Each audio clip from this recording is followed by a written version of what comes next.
भारतीय सैन्य दलाने केलेल्या उत्तुंग कामगिरीबद्दल साताऱ्यात भाजपकडून महाआरतीचं आयोजन, पंतप्रधान आणि सैन्य दलाचे केले अभिनंदन।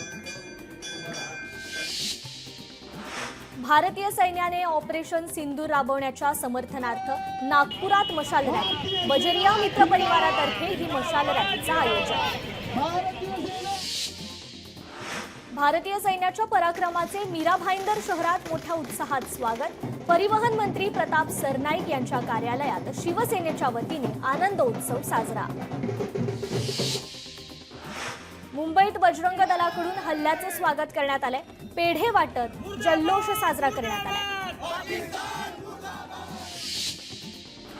भारतीय सैन्य दलाच्या वतीने सिंदूर ऑपरेशन, भिवंडीत जल्लोष, तिरंगा फडकावत शौर्य गीत गात जल्लोष साजरा। भारताचा पाकिस्तानवर हल्ला, छत्रपती संभाजीनगरमध्ये जल्लोष, भारताने केलेल्या कारवाईचं नागरिकांकडून कौतुक करत फटाके फोडून उत्सव साजरा। मोदी सरकारने पाकिस्तानमध्ये घुसून ऑपरेशन सिंदूर केल्याबद्दल आमदार गोपीचंद पडळकरांकडून फटाके फोडून आनंदोत्सव साजरा। पाकिस्तानवर भारतीय सैनिकांनी हल्ला केला, त्याबद्दल भारतीय सैनिकांचं आणि पंतप्रधान मोदींचं अभिनंदन करण्यासाठी आनंदोत्सव साजरा। बुलढाण्याच्या सिंदखेड राजा इथे फटाके फोडून जल्लोष। पाकिस्तानमध्ये केलेल्या एअर स्ट्राईकचा नांदेडमध्ये जल्लोष, ॲडव्होकेट दिलीप ठाकूर यांच्या नेतृत्वाखाली अमरनाथ यात्री संघातर्फे देखील जल्लोष साजरा। पाकिस्तान जिंदाबाद, पाकिस्तान जिंदाबाद, मोदी जिंदाबाद, मोदी। ऑपरेशन सिंदूर राबवल्याबद्दल सांगलीत जल्लोष, श्री शिवप्रतिष्ठान युवा हिंदुस्थानकडून जल्लोष व्यक्त। ऑपरेशन सिंदूरच्या यशानंतर अकोल्यात विश्व हिंदू परिषद आणि बजरंग दलाकडून जल्लोष, यावेळी फटाक्यांची आतिषबाजी करत पाकिस्तान विरोधात घोषणाबाजी करण्यात आली। नागपूरमध्ये भारताने पाकिस्तानवर केलेल्या हल्ल्यानंतर भाजप युवा मोर्चाकडून जल्लोष साजरा, यावेळी तिरंगा फडकावून भारत माता की जयची घोषणा देत पंतप्रधान नरेंद्र मोदींचे मानले आभार। सर्जिकल स्ट्राईक सिंदूर यशस्वीरित्या पूर्ण केल्याबद्दल पैठण शहरामध्ये फटाके फोडत जल्लोष केला साजरा, मोठ्या संख्येने कार्यकर्ते होते उपस्थित। ऑपरेशन सिंदूर नंतर संगमनेरमध्ये फटाके फोडत आनंद उत्सव साजरा, पहलगाम हल्ल्याचा बदला घेतल्याचा आनंद साजरा। भारतीय सेनेनं पाकिस्तानवर एअर स्ट्राईक केल्याने घाटकोपरमध्ये आनंद उत्सव साजरा, नागरिकांनी फटाके फोडून ढोल ताशा वाजवत केला आनंद उत्सव साजरा। एअर स्ट्राईक नंतर सिंधुदुर्गातील कुडाळ शहरात नागरिकांनी जल्लोष करत फटाके वाजवत केला आनंद उत्सव साजरा। ऑपरेशन सिंदूरद्वारे भारतीय सैन्याने पाकिस्तानवर प्रतिहल्ला केल्याचा जल्लोष, मालेगावच्या खामखेडा येथे छत्रपती शिवाजी महाराज पुतळ्याजवळ जल्लोष साजरा। ऑपरेशन सिंदूरद्वारे भारतीय सैन्याचा पाकिस्तानवर प्रतिहल्ला, पुण्यात जल्लोष, भाजप कार्यकर्त्यांनी श्रीमंत दगडूशेठ हलवाई गणपती मंदिरात पूजा करून उत्सव साजरा केलाय। उपमुख्यमंत्री एकनाथ शिंदे आज अमरावती दौऱ्यावर, दुपारी शिवसेनेच्या मेळाव्याला उपस्थिती लावणार, सायंकाळी अंबादेवी आणि एकविरा देवीचं दर्शन घेणार, इस्कॉन मंदिराच्या भूमिपूजन सोहळ्याला उपस्थित राहणार।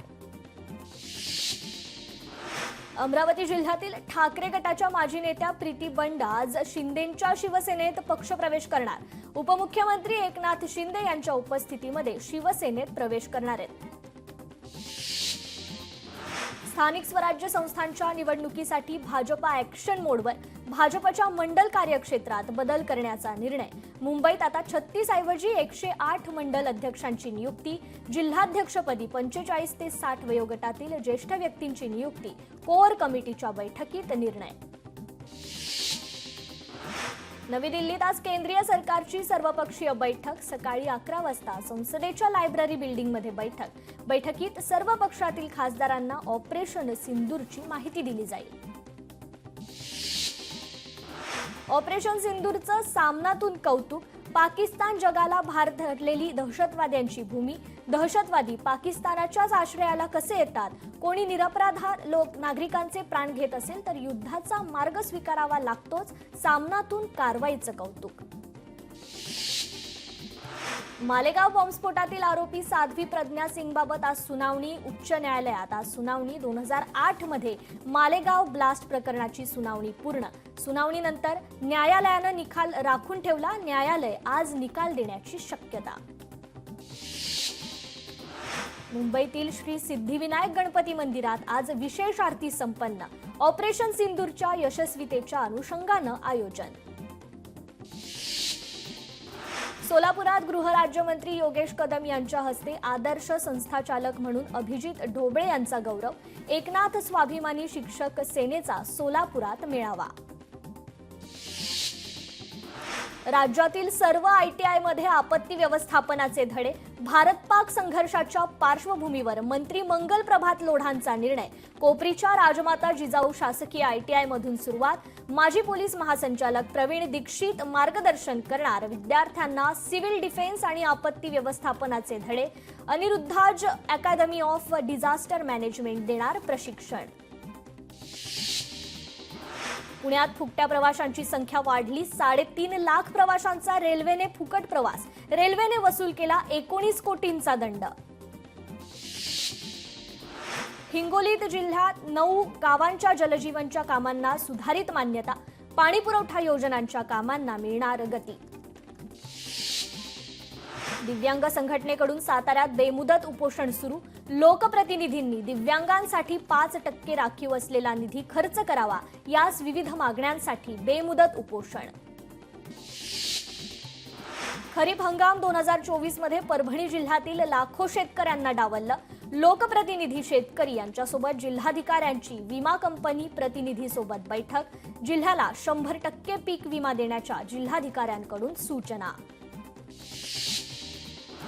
वाशिममध्ये लाखाळा भागात श्री संत गजानन महाराज सार्वजनिक 11,111 बावन्नी पठण सोहळा घेण्यात आला.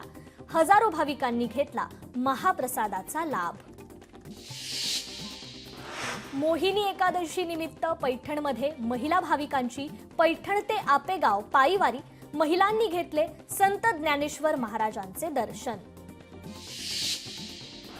हिंगोलीच्या लिंगदरी गावाजवळ असलेल्या सामाजिक वनीकरण विभागाच्या नर्सरीत झाडे सुकलीत. पाण्याचा अभाव आणि अधिकाऱ्याच्या दुर्लक्षामुळे लाखो रुपये खर्च करून लावलेली ही रोपे वाळून गेली आहेत.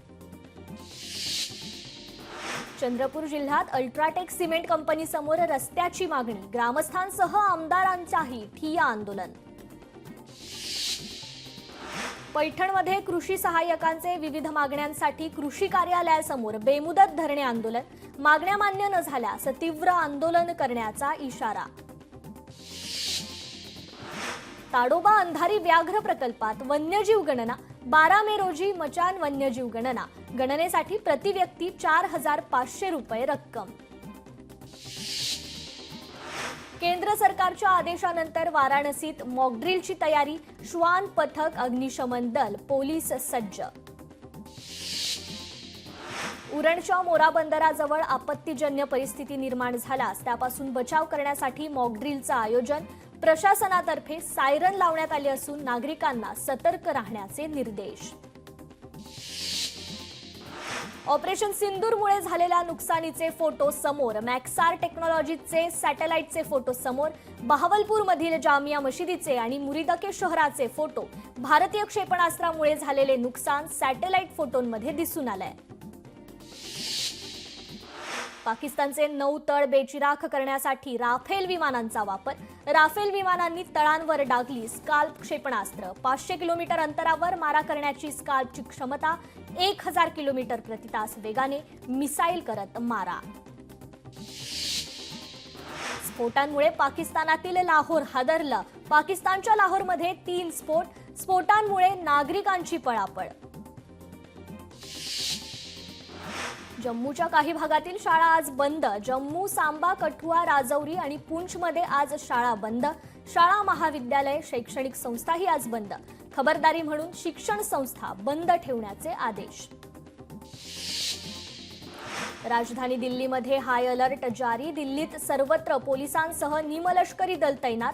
भारताच्या प्रत्युत्तरानंतर पाकिस्तान हल्ला करण्याची शक्यता. ठाण्यात अवकाळी पावसामुळे झाडांची पडझड. रिक्षावर झाड कोसळलं, प्रवाशाचा मृत्यू. खोपटच्या रुणवाल नगर परिसरातील घटना. दुर्घटनेत रिक्षा चालक जखमी.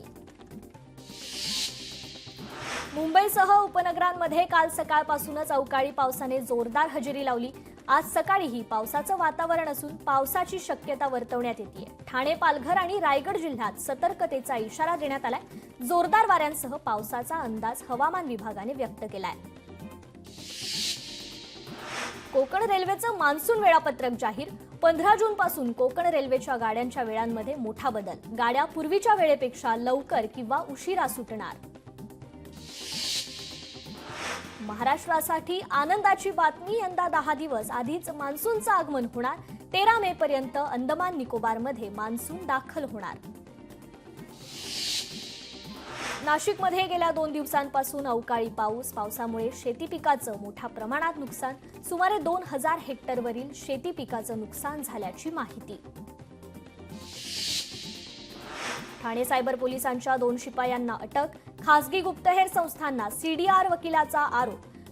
पोलीस कर्मचाऱ्यांनी कर्तव्याचा गैरवापर केल्याचा ठपका. पैठणमध्ये वाळू माफियांवर कारवाई. 5 ब्रास वाळूसह 7,15,000 रुपयांचा मुद्देमाल जप्त. 2 वाळू तस्करांवर गुन्हा दाखल. सायबर फसवणुकी प्रकरणी मुंबईतून एका तरुणाला सायबर पोलिसांकडून अटक. सायबर फसवणूक करणाऱ्यांना बँक खाती पुरवल्याप्रकरणी अटक.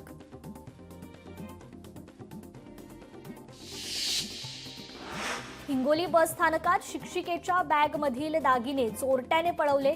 बस स्थानकावर चोरीच्या घटनांमध्ये वाढ. पोलीस प्रशासनाने पोलीस कर्मचाऱ्यांची नियुक्ती करावी अशी नागरिकांची मागणी. चंद्रपूर जिल्ह्यात वादळी वाऱ्याचा कहर. भात शेतीचं मोठ्या प्रमाणात नुकसान. विविध पिकांचं मोठ्या प्रमाणात नुकसान. अलिबाग ते मांडवा बोट सेवा ठप्प. अवकाळी पाऊस आणि वादळी वाऱ्याचा जलवाहतुकीवर परिणाम. वातावरण पूर्ववत होईपर्यंत जलवाहतूक बंद राहणार. भाऊचा धक्का ते मांडवा रोरो सेवा. लोकशाही मराठी ऐका, पहा, जागरूक रहा.